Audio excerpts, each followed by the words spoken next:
মানুষ বড়ই বিচিত্র প্রাণী। সব সময় লড়াই করতে থাকে, সব সময় চেষ্টা করে যাতে সেই শ্রেষ্ঠ হয়, চেষ্টা করে যাতে তার সামনে সবার মাথা নত হয়। তাই সবার আগে শক্তি অর্জন করার চেষ্টা করে। সে শক্তি অর্জন করেও নেয়, আর তারপর ভয় দেখিয়ে সবাইকে নিজের সামনে নত করে। কিন্তু একটা গুরুত্বপূর্ণ কথা ভুলে যায়, বুঝতেই পারে না। দেখুন, আমি আপনাকে একটা উদাহরণ দিই। আপনি নিশ্চয়ই বৃক্ষ এবং তার ডালপালা দেখেছেন, যা ফলের ভারে নিচু হয়ে যায়। ফল পড়ে গেলে আবার সে উঠে যায়, তারপর আরো একটা ফল হয়, সেটাও পড়ে গেলে আবার উঠে যায়। সর্বদা নত থাকে না। কখনো হাঁটতে গিয়ে আপনি নিশ্চয়ই দেখে থাকবেন যে আপনার পা কোনো ফুলের ওপরে পড়লে তা নত হয়ে যায়, কিন্তু যেই আপনি পা সরাবেন সেই ফুল আবার উঠে দাঁড়ায়। একটা অত্যন্ত গুরুত্বপূর্ণ কথা মনে রাখবেন, যে শির ভয়ভীত হয়ে আপনার সামনে নত হয়, সেই শিরই বিরোধিতা করতে সবার আগে দাঁড়াবে। আপনি জিতে নিন, সবাইকে জিতে নিন, কিন্তু ক্ষমতার দ্বারা নয়। তাদের জিতুন প্রেমের সাহায্যে। রাধা রাধা। ঈশ্বর লতা পাতাকে দাঁড়িয়ে থাকার শক্তি দেননি, ঈশ্বর এই শক্তি দিয়েছেন বৃক্ষকে। এই লতা পাতা বৃক্ষের সাহায্যে দাঁড়িয়ে থাকে, তাতেই বিকশিত হয়। এবার এই লতা পাতা দুই ধরনের হয়। প্রথম সে যে এই বৃক্ষতে বিকশিত হয়, ফুল ফুটিয়ে তোলে, নিজেকেও সুন্দর বানায়, বৃক্ষকেও সুন্দর বানিয়ে তোলে। দ্বিতীয় সে যে বৃক্ষকে পুরোপুরি শুকিয়ে দেয়, তার প্রাণ শক্তি তার থেকে কেড়ে নেয়, আর শেষে নিজেও ধ্বংস হয়ে যায়। তাই মনে রাখবেন, যে ব্যক্তি সব সময় আপনার সাথে থাকে, সব সময় আপনার সম্বল হয়ে থাকে, সব সময় সে আপনাকে সাহায্য করে, আর যদি আপনি তার সাথে ছলনা করেন, আপনার অন্ত নিশ্চিত। এরকম কখনো করবেন না। সেই ব্যক্তিকে ভালোবাসা দিন, সম্মান দিন, আর আমার সাথে প্রসন্ন হয়ে বলুন, রাধা রাধা। কখনো আপনি কোনো কুমোরকে দেখেছেন যারা মাটির পাত্র বানায়? প্রথমে সে ভিজে মাটি মাখে, তারপর তাকে গড়ে, তারপর তাকে চাকায় দিয়ে সঠিক আকার দেয়। যদি আকার ঠিক না হয়, তা তক্ষুনি ঠিক করে দেয়, কারণ সে এটা জানে যে একবার এটা আগুনের তাপে দিয়ে দিলে, একবার এটা শুকিয়ে গেলে, তারপরে এর আকার কখনোই বদলানো যায় না। এখানে লুকিয়ে আছে একটা শিক্ষা, সমস্ত মাতা পিতার জন্য একটা শিক্ষা। মাতা পিতাও তো এরকমই হন। তাদের নিজেদের সন্তানকে সঠিক সময় মতো শ্রেষ্ঠ শিক্ষা দেওয়া উচিত। মাতা পিতা যেন কখনো তাদের বিধাতা না হতে চান, কিন্তু প্রতিটা মুহূর্তে সবসময় চেষ্টা করুন তাদের সঠিক পথ দেখানো। কখনো কোমলতা দিয়ে, কখনো ভালোবাসা দিয়ে, আর কখনো কঠোর হয়ে। তার জীবনকে, তার ব্যক্তিত্বকে আকার দেওয়ার চেষ্টা করুন। কারণ যেমন মাটি একবার শুকিয়ে গেলে তারপর সেই পাত্রের আকার বদলানো যায় না, ঠিক সেইভাবেই আয়ুর বৃদ্ধির সাথে সন্তানের শিক্ষা কখনোই বদলানো যায় না। তা মনে রাখবেন। রাধা রাধা। আপনি কি কখনো কোনো প্রজাপতি দেখেছেন? ভালো নিশ্চয়ই লাগে। আসলে প্রজাপতি কার না ভালো লাগে? ছোট হোক বা বড়, প্রজাপতিকে সবার ভালো লাগে। এবারে ভাবুন, এই প্রজাপতির সূত্রপাত কি করে হয়? এই প্রজাপতি শুরু হয় একটা গুটি থেকে, যেখানে সে সুরক্ষিত থাকে। গুটি ভেঙে যখন সে এই সংসারে আসে, তখন একটা কীট রূপে থাকে। কীট যে ভূমির ওপরে চলাচল করে, যে বৃক্ষের পাতার ওপরে সুরক্ষিত থাকে। তারপরে তার মধ্যে আসে আরো একটা পরিবর্তন, তার ডানা গজায়। তখনই সে প্রজাপতি হয়। তখন সে খোলা আকাশে উড়ে বেড়াতে পারে। সুন্দর সুন্দর পুষ্প থেকে সে মধু পান করে। কখনো ভেবেছেন যে প্রজাপতি ছাড়া আর কেউ এটা পারে না কেন? কারণ সে সেই গুটি থেকে বেরোতে পারে। যদি সে সেই গুটি থেকে নাই বেরোতো, সে উড়তেই পারত না, কখনো প্রজাপতি হতেই পারত না। আমাদের সাথেও ঠিক এটাই হয়। আমরা সবসময় সেখানেই থাকতে চাই যেখানে আমরা সুরক্ষিত থাকি। সেই সুরক্ষা চক্রেই আমরা থাকতে চাই, কিন্তু এই বিকাশ সুরক্ষা সীমা পার হওয়ার পরেই অর্জন করা যায়। তাই যদি আপনি জীবনে বড় কিছু করতে চান, মহান কাজ করতে চান, নিজের ব্যক্তিত্ব তৈরি করতে চান, তাহলে এই সুরক্ষা চক্র ভুলে যান। সুরক্ষা সীমা লঙ্ঘন করুন, এগিয়ে যান, প্রতিকূলতার সম্মুখীন হন, কঠিন পরিস্থিতির সম্মুখীন হন, সাহস করে এগিয়ে চলুন, আরো শক্তিশালী হয়ে উঠুন। তবেই আপনি জীবনে কিছু করতে পারবেন, তবেই আপনার ডানা গজাবে, আর তবেই আপনি এই সুন্দর আকাশে উড়ে বেড়াতে পারবেন। রাধা রাধা।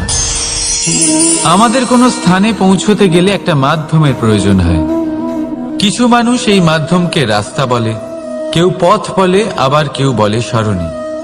মানুষ নিজের লক্ষ্যে পৌঁছানোর জন্য এই পথেরই খোঁজে থাকে, কিন্তু মানুষ একটা কথা বুঝতে পারে না, যে এই পথে এগোতে গেলে এই পথকে পিছনে ঠেলাও অত্যন্ত প্রয়োজন।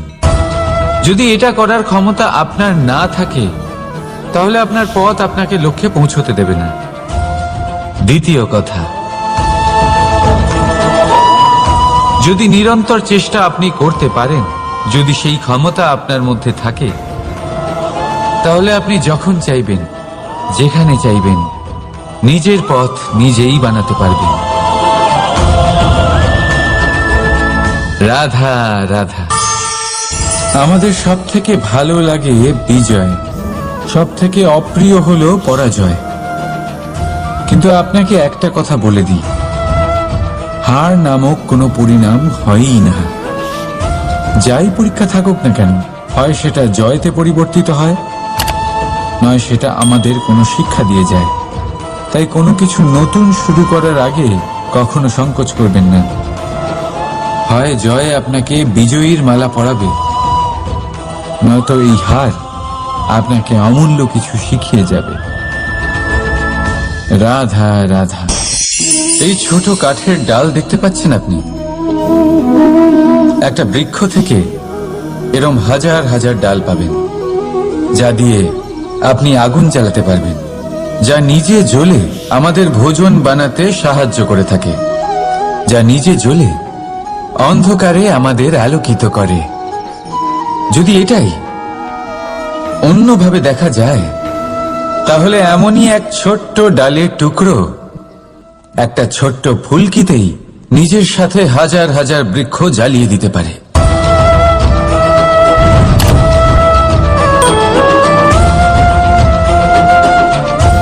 পার্থক্য কোথায়? পার্থক্য হলো শুধু দৃষ্টিভঙ্গিতে, মানসিকতায়। যদি এই মন শীতল রাখেন, শান্ত রাখেন, তাহলে অসংখ্য মানুষের জীবন আলোকিত করবেন। যদি ক্রোধ আর অহংকারের আগুনে জ্বলতে থাকেন, তাহলে শুধুমাত্র বিনাশ করবেন। সিদ্ধান্ত আপনার। রাধা রাধা। আজ বিজয়া দশমী, সেই দিন যবে শ্রীরাম রাবণকে বধ করেছিলেন। এ হলো সেই দিন যেদিন শ্রীরাম লঙ্কা জয় করেছিলেন। লোকে বলে এটা খারাপের বিরুদ্ধে ভালোর জয়ের প্রতীক। এটাকে দেখার আরো একটা দিক আছে। আগে হ্যাঁ, এটা ভালোবাসার জয়ের প্রতীক, এটা পরিবারের জয়ের প্রতীক। আপনি তো নিশ্চয়ই জানেন যে রাবণ মহা জ্ঞানী ছিল, মহা শক্তিশালী ছিল, মহাদেবের পরম ভক্ত ছিল রাবণ। এবার যে ব্যক্তি কৈলাস পর্বত তুলতে পারত, সেই ব্যক্তি নিজে এক কাটা বৃক্ষের মতো শ্রীরামের চরণে পড়েছিল। কেন? তো বাধা আপনি অতিক্রম করবেন, রাধা রাধা। আপনি কি কখনো শুনেছেন হরিণ সিংহের থেকে পালানোর বদলে তার সাথে লড়াই করেছে? হরিণ সিংহকে আক্রমণ করেছে, কখনো শুনেছেন? কখনো না। কিন্তু এরকম হতেই পারে, এরকম হয়েই থাকে। আর এটা তখনই হয় যখন হরিণের শাবক বিপদে পড়ে। যখন তার সিংহের কবলে পড়ার ভয় থাকে, তখন হরিণীও এসে সিংহের সাথে লড়াই করতে থাকে। কারণ সে একজন মা, আর মা তার সন্তানের জন্য সবকিছু করতে পারে। এ হলো মায়ের স্নেহ, যেটা যত নরম হতে পারে ঠিক ততটাই কঠোরও হতে পারে। আর তার সন্তানের মঙ্গলের জন্য সে ক্রোধের সমস্ত সীমা পার করে তার সন্তানকে রক্ষা করেই ছাড়বে। আর সেই জন্যই তো মাকে সন্তানের জীবনে সবথেকে বড় ঢাল বলা হয়। এই মাকে আমার শত কোটি প্রণাম। রাধা রাধা। কামবোধ, এটাই আপনার অন্তরের প্রথম শত্রু। বেশিরভাগ মানুষই কামবোধ বলতে লালসা বোঝেন, কিন্তু এটা সম্পূর্ণ সত্য নয়। কামের আসল অর্থ হল কামনা। এটা খুবই সহজ ব্যাপার। মনুষ্য শরীর থাকলে, মানুষের মন থাকলে এই কামনা অবশ্যই থাকবে। এবার এটাই দেখতে হবে যে এই কামনা নেতিবাচক কামনা নাকি ইতিবাচক কামনা। অন্য কারোর জিনিসে নজর দেওয়া, অন্য কোনো মানুষের উপর নজর দেওয়া, কোনো অনুচিত বস্তুর দিকে নজর দেওয়া, এই নেতিবাচক কামনা। আর এই দুষ্কামনা মানুষকে দিয়ে অপকর্ম করাবেই করাবে। তাই মনে রাখবেন, যে ব্যক্তি নিজের কামনাকে নিয়ন্ত্রণে রাখতে পারেন তিনি সঠিক পথেও থাকেন, সঠিক লক্ষ্যে পৌঁছতেও পারেন।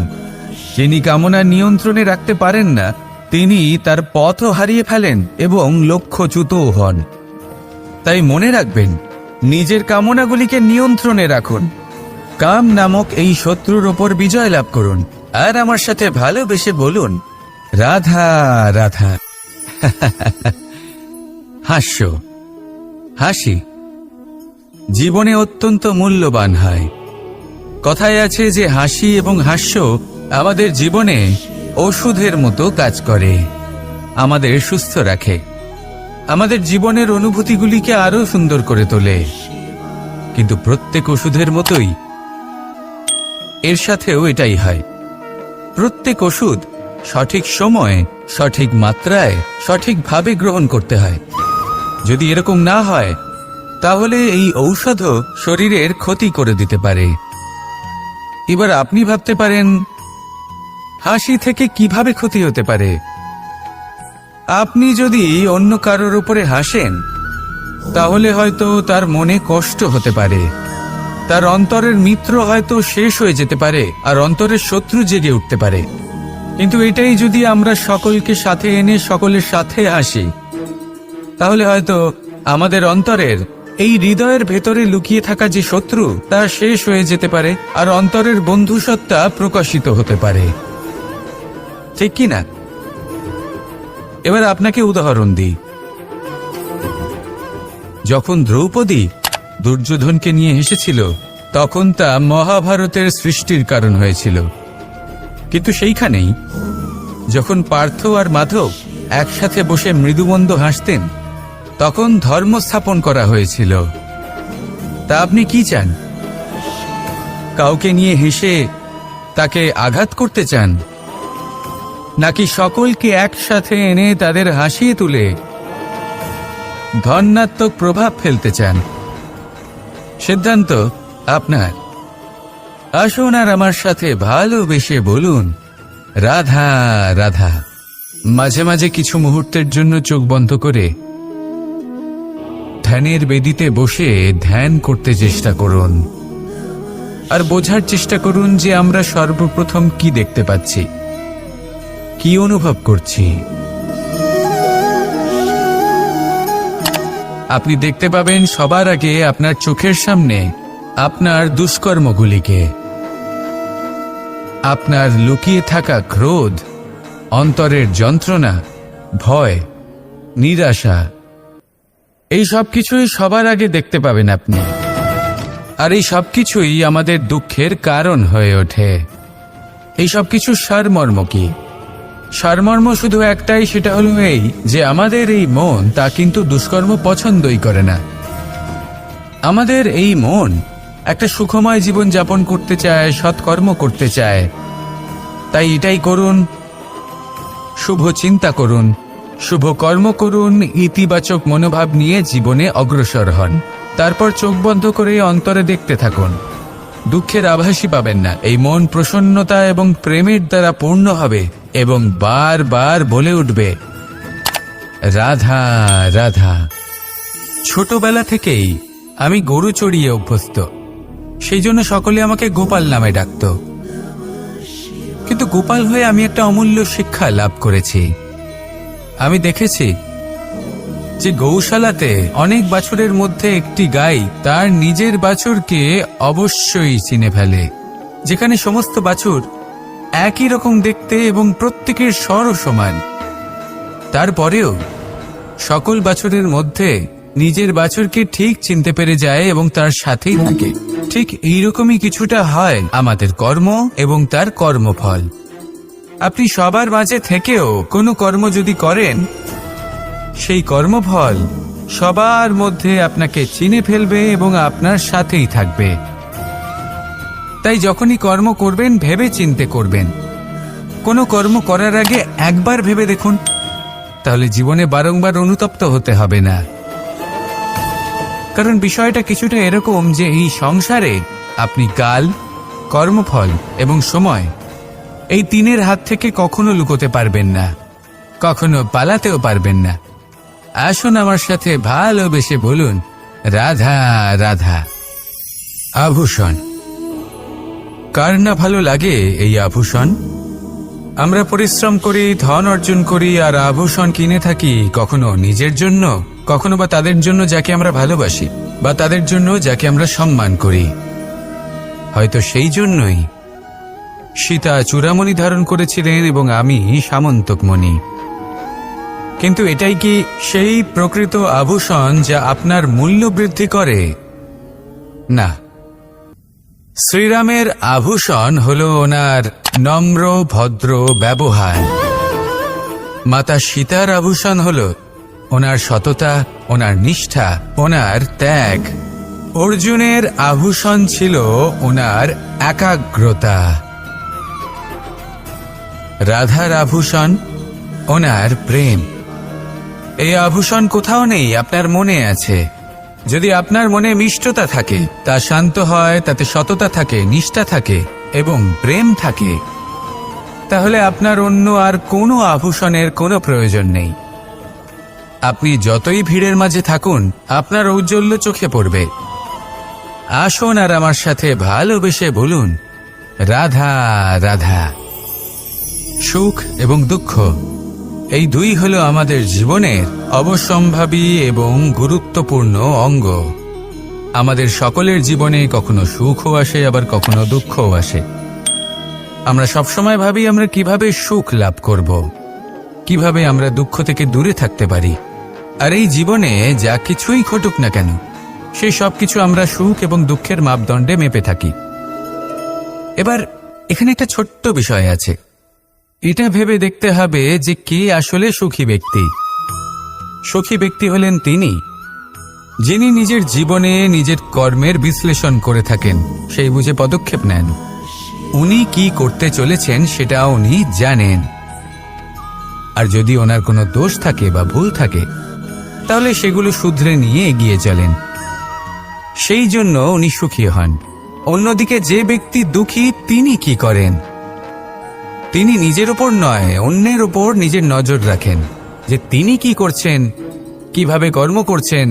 ওনারা অন্যের নিন্দা করেন, অন্যের সাফল্য দেখে ঈর্ষা করেন, ক্রুদ্ধ হয়ে যান, ওনাদের বাধা দিতে চেষ্টা করেন। সেই জন্যই তো ওনারা দুঃখী হন। এই সংসারে এমন অনেক ব্যক্তি আছেন যারা এই কারণে দুঃখী নন যে তাদের জীবনে দুঃখ আছে। তারা এই কারণে দুঃখ পান কারণ অন্যের জীবন অনেক বেশি সুখের। দেখুন, শেষ পর্যন্ত আপনাকে নিজের কর্মের প্রতি মনোসংযোগ করতেই হবে, অন্যের প্রতি নয়। কারণ আপনার জীবনে আপনার কর্ম হলো এমন একটা জিনিস যা আপনার নিয়ন্ত্রণে আছে। নিরন্তর চেষ্টা করতে থাকুন, নিজের কর্মকে বুঝতে শিখুন, শুধরে নিন, নিজেকে শ্রেষ্ঠ করে তুলুন, তখন সাফল্য নিজে থেকে আপনার কাছে আসবে। আর এই মন প্রসন্ন হয়ে বলবে, রাধা রাধা। প্রেমের পরিভাষা আসলে কি? ভিন্ন ভিন্ন ধরনের ব্যক্তি, ভিন্ন ভিন্ন ধরনের প্রেমী, আলোচক বিভিন্ন ধরনের পরিভাষা প্রদান করেন এই প্রেম নিয়ে। কিন্তু প্রত্যেকের মনে এই কখনো কখনো এই প্রশ্ন এসেছে, এই ভালোবাসা আসলে কি? নিজের প্রিয়তমকে জয় করাই কি প্রেম? চার হাত এক হয়ে যাবার নামই কি প্রেম? নিজের আবেগ ব্যক্ত করাই কি ভালোবাসা?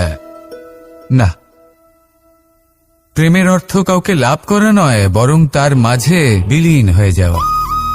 যদি কারোর হাত ধরে থাকি, তাহলে আজীবন তার সাথে পথ চলা হলো প্রেম। প্রেম শুধুমাত্র সেটা নয় যা প্রেমী আর প্রেমিকার কেশদামে মালা বেঁধে দেয়। মাতা পিতার জন্য দিনরাত পরিশ্রম করা, নিজের পরিবারের জন্য দিনরাত পরিশ্রম করা, সেটাও প্রেম। নিজের বন্ধুদের জন্য, আপনজনের জন্য সবকিছু উজাড় করে দেওয়ার নাম হলো ভালোবাসা। নিজের মাতৃভূমির জন্য সাহসের সাথে লড়াই করা এবং আনন্দে নিজের জীবন ত্যাগ করে দেওয়াও কিন্তু প্রেমের নামান্তর। সেই জন্য যারা বুদ্ধিমান ব্যক্তি, তারা কখনো প্রেমের পরিভাষা খুঁজতে চান না, কারণ তারা জানেন যে এই প্রেম কতটা বিশাল। তারা জানেন যে এই প্রেম হলো এক বিশাল সাগর, যাকে নিজের মুঠোয় ধরে রাখা যায় না। সেই জন্য এই প্রেমের সাগরে ডুবে যান এবং সকলকে ভালোবাসতে শিখুন।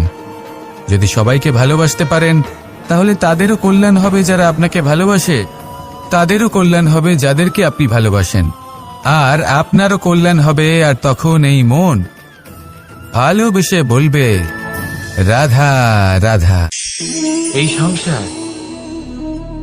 এই সংসারের অন্তের, এর বিনাশের প্রারম্ভ কিভাবে হয়? কোন যোগের মাধ্যমে? কোন ভয়ানক অসুরের আগমনে? নাকি প্রকৃতির রাগের কারণে? না, এই সংসারের বিনাশের প্রারম্ভ হয় আমি থেকে। এই আমি, এই তুমি, এটা আমি করেছি, ওটা তুমি করেছো, এটা আমার, ওটা তোমার, আদি ইত্যাদি। এই ভাব যখন মনে বাসা বেঁধে নেয়, সর্বপ্রথম ঘর ভাগ হয়, তারপর বসতি, তারপর প্রাণ, আর তারপর দেশ, আর সবার শেষে সমস্ত সংসার ভাগ হয়ে যায়। আর এই ভাগ হয়ে যাওয়া শেষে মনোমালিন্যে পরিণত হয়। এখন এমত অবস্থায় কি করা যেতে পারে? কিভাবে বাঁচা যায় এই পরিস্থিতির থেকে? কিভাবে দূরে থাকা যায় এই বিনাশের থেকে? উত্তর সেই একটাই, করুণা। একে অপরের দরকারগুলি বুঝুন, একে অপরের সমস্যাগুলি বুঝুন, একে অপরের দুঃখের সাথী হয়ে দাঁড়ান, একে অপরের সুখের ভাগীদার হন। আর শেষে যখন এই আমি আমরাতে পরিণত হবে, তখন এই বিনাশ নিজে থেকেই দূরে চলে যাবে। তাহলে আমরাতে বিশ্বাস করতে শিখুন, আর আমার সাথে ভালোবেসে বলুন, রাধা রাধা। আপনি এমন অনেক মানুষকে দেখে থাকবেন যারা এই সংসার ত্যাগ করেছেন, নিজেদের ঘর বাড়ি সমস্ত সম্পর্ক ছেড়েছেন, বেরিয়ে পড়েছেন শুধুমাত্র ঈশ্বরের খোঁজে। মন দিয়ে সেবা করেছেন, কিন্তু তাও ওনারা কখনো ঈশ্বরের দর্শন পাননি। উল্টে মনে অসন্তুষ্টি আরো বেড়ে গেছে। কেন হয় এমনটা? একটা গুরুত্বপূর্ণ কথা মনে রাখবেন, সেই ঈশ্বরই আনন্দ। ধ্যানের অর্থ হলো মনে আনন্দের জাগরণ করা, আর সেবার অর্থ হলো সেই আনন্দকে সবার মধ্যে ভাগ করা। তাহলে যদি আনন্দকে জাগ্রত করো আর সবার মাঝে ভাগ করে দাও, তাহলেই ঈশ্বররূপী আনন্দ তুমি অবশ্যই পাবে। রাধা রাধা। যদি আমাদের জীবনে কোনো শিল্পই না থাকে, তাহলে আমাদের জীবনটাই নিরস হয়ে যাবে। এখন যদি সবাইকে আমি জিজ্ঞেস করি সব থেকে বড় শিল্প কি, তো কেউ বলবে চিত্রশিল্প, কারণ তা ওনার মনকে আনন্দ দেয়। কেউ বলবে যুদ্ধ শিল্প, কারণ তাতে বিজয় প্রাপ্ত হয়।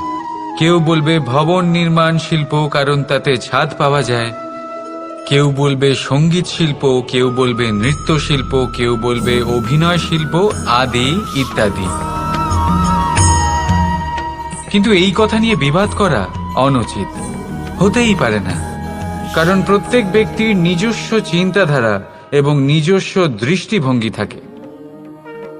শুধু একটা কথা আছে, একটা বিশেষ বিষয় যা সব শিল্পতেই পাওয়া যায়, মনকে প্রভাবিত করার গুণ। তো সব থেকে বড় শিল্প সেটা যা মনকে প্রভাবিত করে, আর সব থেকে বড় শিল্পী সে যে অন্যের মনে প্রবেশ করে। যার কাছে এই গুণ আছে সে সব থেকে বড় শিল্পী হবেন।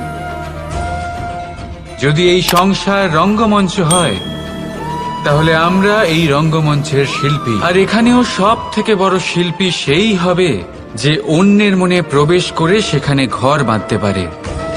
আর এই মন অবধি পৌঁছনোর সিঁড়ি হল 2.5 অক্ষরের শব্দ, প্রেম। তাহলে প্রেম করতে থাকুন, প্রভাব বিস্তার করুন। রাধা রাধা। সূর্য আর চন্দ্র দুজনেই আকাশের অমিত চিহ্ন, দুজনেই প্রকাশ বিস্তার করে, কিন্তু সবসময় দুজনের তুলনা করা হয়। কে অধিক শীতল আর কে অধিক তীব্র, কে অধিক তেজবান আর কে অধিক শান্তিপ্রিয়।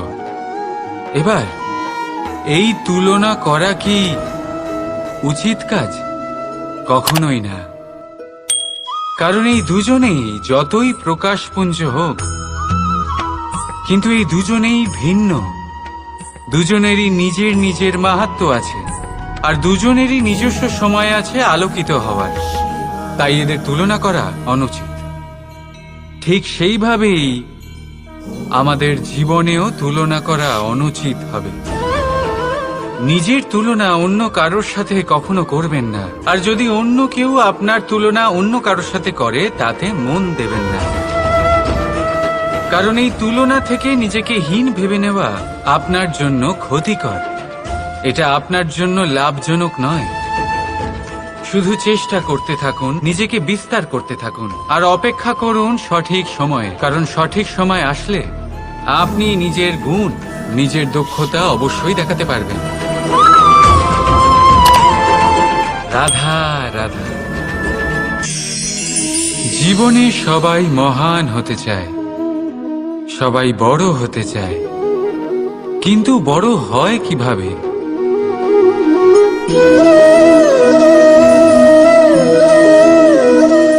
এটা আমার হাতে কি বলুন তো? সর্ষে বীজ? না, এটা হলো বটের বীজ। এই বীজ এত ছোট হয় যে সবার সাথে সহজেই মিশে যায়, বড়ই সহজে ধরণীতে মিশে যায়। কিন্তু যখন এটা বৃক্ষরূপে বড় হয়, আর তারপর যখন পড়ে যায়, সমস্ত পরিবেশকে কাঁপিয়ে দেয়। ঠিক এইভাবেই বড় হতে থাকুন, বটের বীজ আর বটের বৃক্ষ। আর যদি জীবনে আপনি সত্যি বড় হতে চান, তবে সর্বপ্রথম নিজের অহংকারকে, নিজের অভিমানকে ছোট করে নিন। এত ছোট যাতে সবার সাথে বসতে পারেন, কিন্তু অন্তর থেকে এত বড় হয়ে যান যাতে যখন আপনি উঠবেন তখন কেউ যাতে আর বসে না থাকতে পারে। রাধা রাধা। আমাদের মধ্যে এমন কজন আছে যারা ভয়তে ভীত হয়ে পড়ে, কোনো বৃহৎ কার্য করার আগে মনের সামঞ্জস্য হারিয়ে ফেলে? মোটামুটি সবাই, তাই না? প্রত্যেক ব্যক্তির মনেই এই ভয় জাগ্রত হয়। তবে এর অর্থ আমার দৃষ্টিভঙ্গি দিয়ে মনে হয় এই ভয়ের অনুভূতি খারাপ নয়। কারণ যদি এই অনুভূতি খারাপ হতো তাহলে কি ঈশ্বর এই অনুভূতি প্রত্যেক প্রাণীকে দিতেন?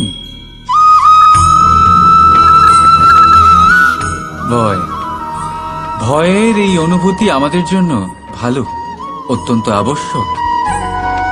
মনে রাখবেন, যে কোনো কার্য করার আগে যদি মনে ভয় উৎপন্ন হয় তাহলে এর অর্থ এই যে ওই কার্য করার সময় অনেক সংকটের সম্মুখীন আমাদের হতে হবে, আর সেই সংকটের সম্মুখীন হওয়ার জন্য আমাদের অত্যন্ত সাহসী হতে হবে। শুধুমাত্র এই কথা মনে রাখবেন, মনে সাহস জুগিয়ে এগিয়ে চলুন এই ভয়ের যাত্রাতে, কারণ এই ভয়ই আপনাকে আপনার লক্ষ্যে পৌঁছতে প্রেরণা যোগাবে, আপনাকে শক্তি প্রদান করবে। তাই এই ভয়ের দ্বারা ভয়ভীত হবেন না, এই ভয়কে জয় করুন। আর আমার সাথে ভালোবেসে বলুন, রাধা রাধা।